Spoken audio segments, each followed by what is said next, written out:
So our next topic, martial and fundamental rights.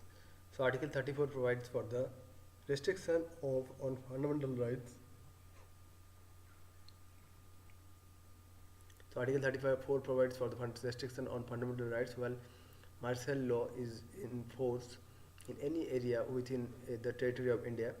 It empowers the parliament to indemnify.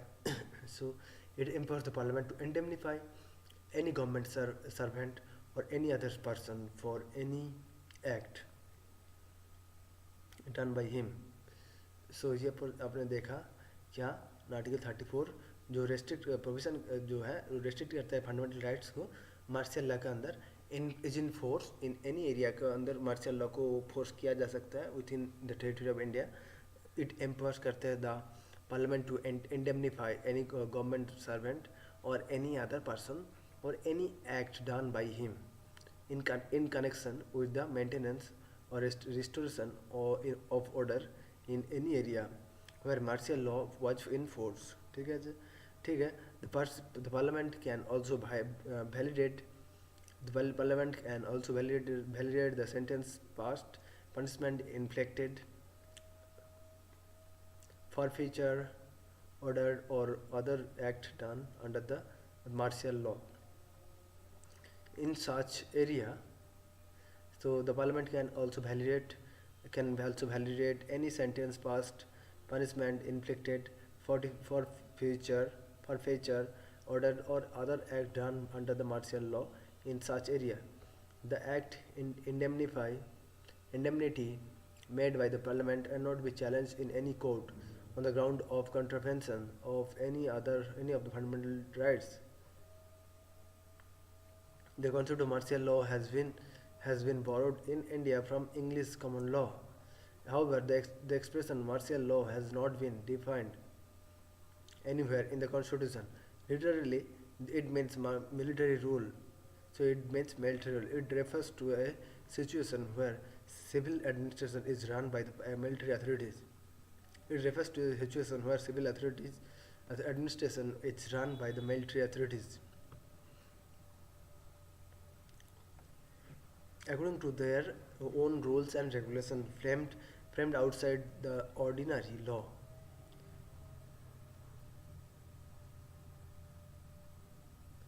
It thus implies the suspension of ordinary law and government by military tribunals.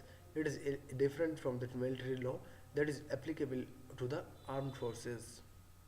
So which is applicable to the armed forces ना ये पर देख रहे हैं तो जहाँ पर military rule के बारे में बोल रहा है martial law has not been invented. The concept of martial law has been borrowed from the English common law. Okay, we are borrowed from its English common law. However, the expression martial law has not been defined anywhere of the constitution. कहीं भी constitution में लिखा नहीं है. Literally, it means military rule. Martial law means military rule. It refers to anywhere in the constitution. No, sorry.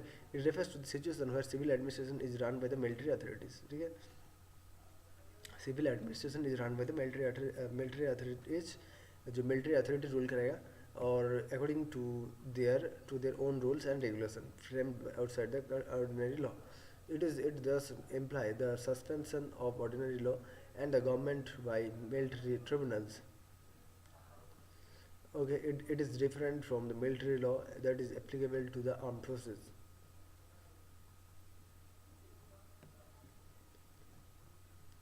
There is also no specific or excess provisions in the constitution. This provision in the constitution that authorities authorizes the executive to declare martial law. However, it is implicit in Article 34 under the martial law can be declared in any area within the territory of India. The martial law is imposed under the extraordinary circumstances like इसको हमने impose कर सकते हैं किस time में ना war का time में invasion, insurrection, rebellion, riot or any other violent resistance to law. Its justification is to repel force by force for maintaining or restoring order in the society. During the operation of martial law, the military authorities are vested with abnormal powers to take all necessary steps. So इस time military power होते हैं, military के हाथ सब कुछ power होता है. They impose restriction and regulation on the rights of the civilians, can punish the civilians and even condemn them to death. The Supreme Court held that the declaration of the martial law does not, in ipso facto, result in the suspension of the right of habeas corpus. So, Supreme Court held the declaration of the martial law does not, in ipso facto, result in the suspension of the right of habeas corpus. The declaration of a martial law under Article 34 is different from the declaration of the national emergency. So the declaration of the martial law under the Article 34 is different from the declaration of the national emergency under Article 352. The difference between the two summarized. Okay, so यहाँ पर हमने देखा, यहाँ पर देखिए martial law and national emergency. Next time हम discuss करेंगे. So thank you.